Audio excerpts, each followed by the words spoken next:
Kicking off WingIt DIY with an inbuilt bedroom cupboard. And yes, this is some of my earliest footage, so you're definitely going to notice my inexperience. I was still figuring out cameras, lighting, and which end of a tripod is up. Looking back at my first videos makes me cringe, but I'm sharing them anyway because they're part of the journey. Important, so I talk a lot in this video, and that's because I don't know what I'm doing, so I'm talking to try and figure out what to do. Well, today we're going to be looking at building a inbuilt cupboard into this little cavity here. We've got a double wall there, has a single brick wall and a single brick wall, so we have to be careful of the depth of the screws we use and how we drill.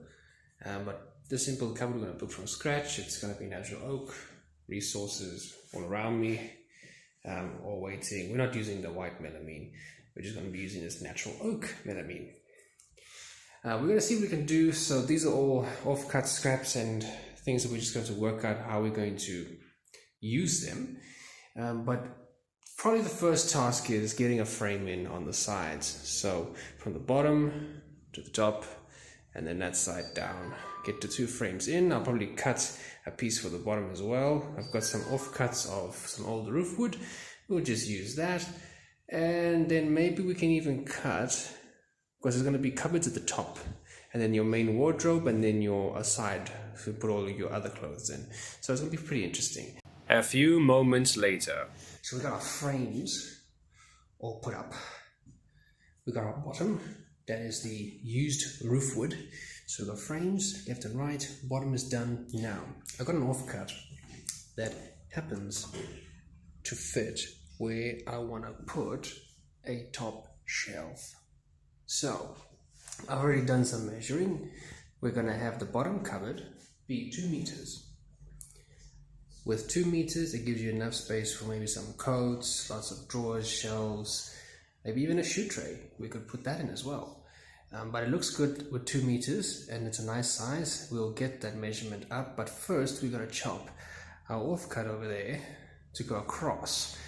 And when we do that, we can then level with the leveler, work out our 2 meters, mark our notches, and then we'll notch out a little piece over there, a little piece there, and a little piece there, and then it'll slide in. Obviously it'll be attached later properly, but for now we need that because that's our ceiling, that's our stopping point. That's gonna define the size of our doors, it's gonna be just define spacing, drawer spacing, shelf spacing, and a lot. Some more minutes later. So our beam that's going across is now cut. It's pretty awesome. So I've left it there. We're gonna notch out the wood so it slots in nicely.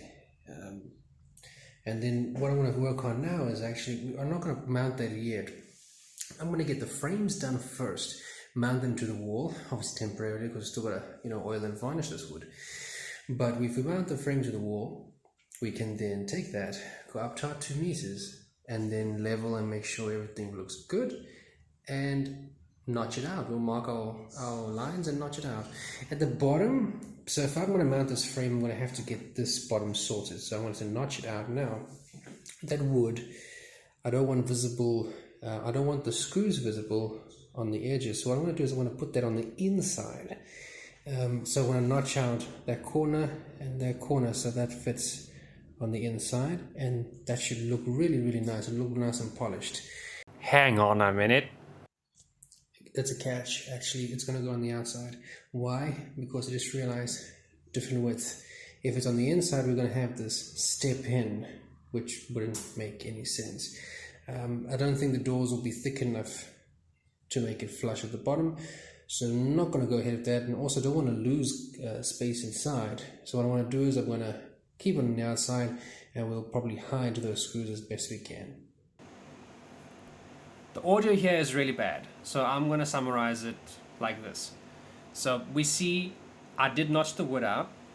This gives me the centerpiece for the frame, and now I've got the 2 sides ready. I point out here that the tiles are straight, but the walls are varying depths. So I have a choice.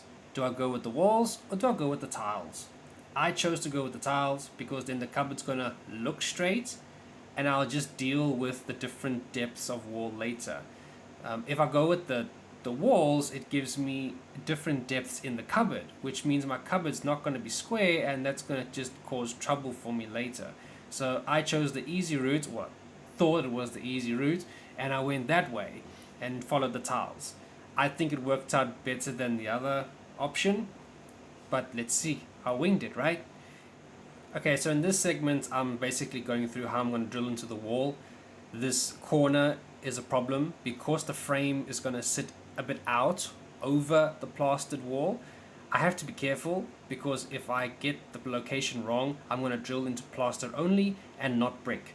I need to hit brick because this is a frame of a cupboard, and the frame is supposed to be the strongest part of a cupboard, right? Okay, the next step now is to get those frames, holes drilled, because we've got a beam going there for a shelf at the top. What we want to do is we're going to probably have 2 holes to hold that piece above the notch, and then 3 down the bottom. So that should be enough to hold this frame. It's not a very big cupboard, but it is a deep cupboard. And we can always put extra supports for drawers against the walls, which we'll do later. But for now, I'm focused on this frame. I want to get those holes drilled, and we can mount this to the wall and then start working out where everything's gonna go.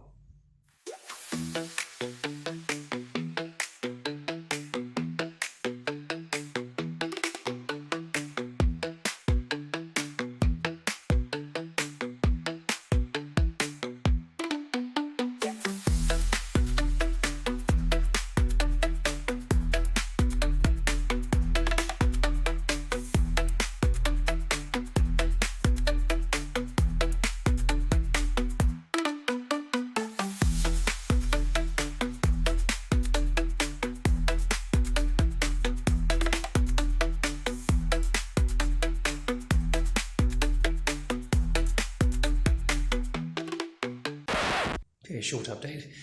So on the left we have our, remember I mentioned these holes here that I've drilled.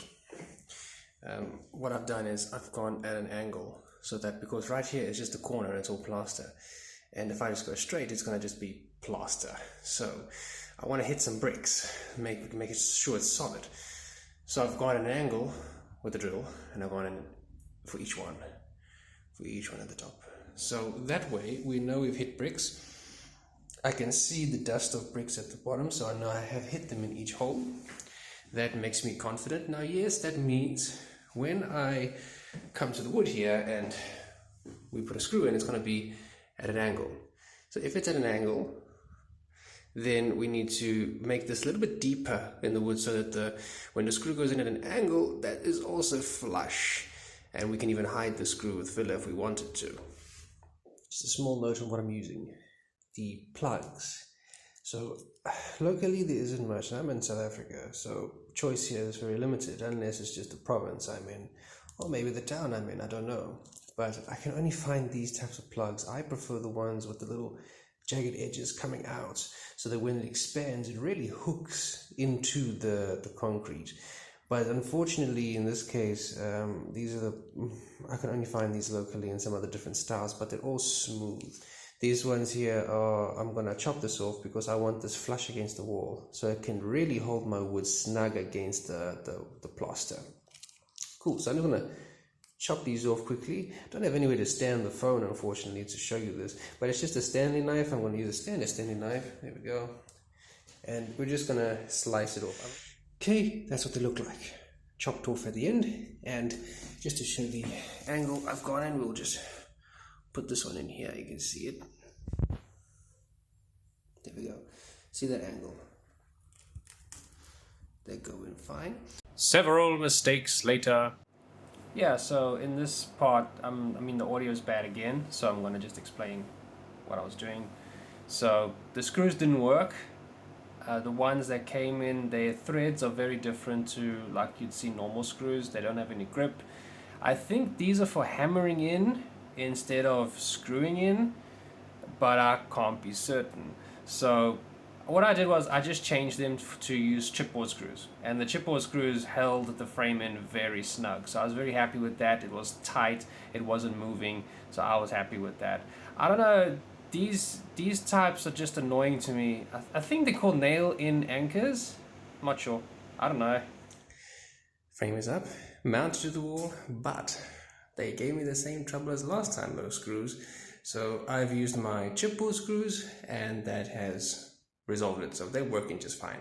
We've marked where the shelf is going to begin, the ceiling of the cupboard. Now we're going to focus on the top to make sure we've got our top of the frame measured so we can cut it.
For the notches, get closer here, you'll see that I had to move my notch up. Unfortunately, when I was looking at the level, what's interesting is the level was perfect. But because there's a different height on the left to the right, most likely the floor height, because the tiles are not, or they kind of show on the level itself, I don't want the doors on the below side to be different sizes. You want the doors to be consistent. And if you have OCD, you're going to notice these things very quickly. So I had to change that and bring that side up. Now the top is also going to be a problem, because now that I've done that, the top is not going to match. But there's a small plan we can put in place here. So our beam that's going to the top over there, that'll hold the cornice on it. What I'm going to do is I'm going to move that side up, and I'm going to use the measuring tape to make sure that the doors are exactly the same size. It matches that height. And then behind that, we're going to have a gap that's going to be different heights. But the nice thing about that is that's going to be behind a cornice. So no one's going to know unless you built it, of course. So that's the plan. But next step, now that we've got our beam across and our notches are good and everything's looking consistent, we can now focus on getting our support, because there's a shelf going there. So we're going to get a support going along the back, and then we're going to get the sides in as well. So what I'm going to start doing is I'm going to put my plank across, put a leveler, make sure that it's level and not tilted, start marking my lines across the wall, and then start marking the holes, and then do the same for the sides. The sides will do it afterwards. The back is the most important piece. A few moments later. Update so far. We've got the back in. Now, there was a lot of effort into leveling and measuring, but unfortunately on the left side, we seem to have dropped slightly while we were marking.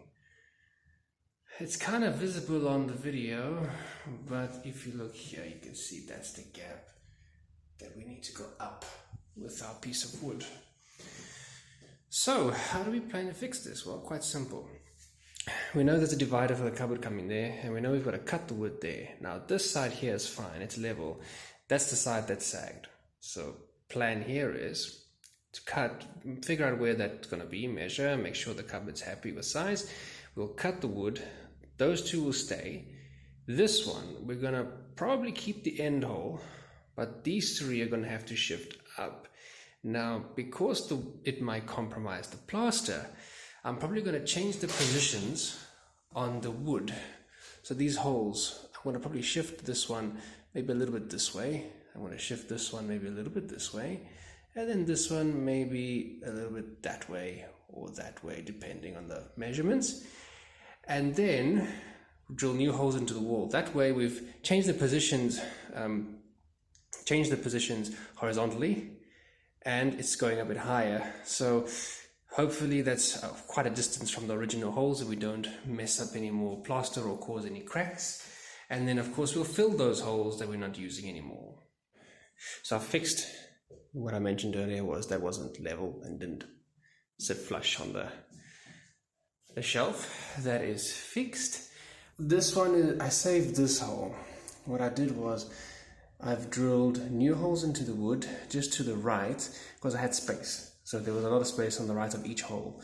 Of course, except the very end one. That one there will just be filled with a pine wood filler, or the closest to the pine color I can find. That way we can, well, this is level now, and the holes in the wall have already been drilled. And I've put the sides up already. So there's the one side support and there's the other side support. So looking good here. Just one thing I want to neaten up. This one here didn't work out correctly. So it's slightly lower there and slightly higher there. I think maybe when I drilled it shifted a little bit. So the trick with this is quite simple. I'm not going to re-drill anything. What I'm going to do is this hole here, I'm going to open up a little bit so that the wood drops, and when it drops on this side, it will go slightly up on that side. It's a very little bit. So I'm going to take my drill bit just a little bit, push a bit of pressure on, above, high, and then it should open that hole just a little bit more. I mean, it's not much. I mean, 2-3 mils and we should be fine. Thank you for watching. Subscribe or follow to see updates. In the next episode, I'll be tackling the rest of the frame.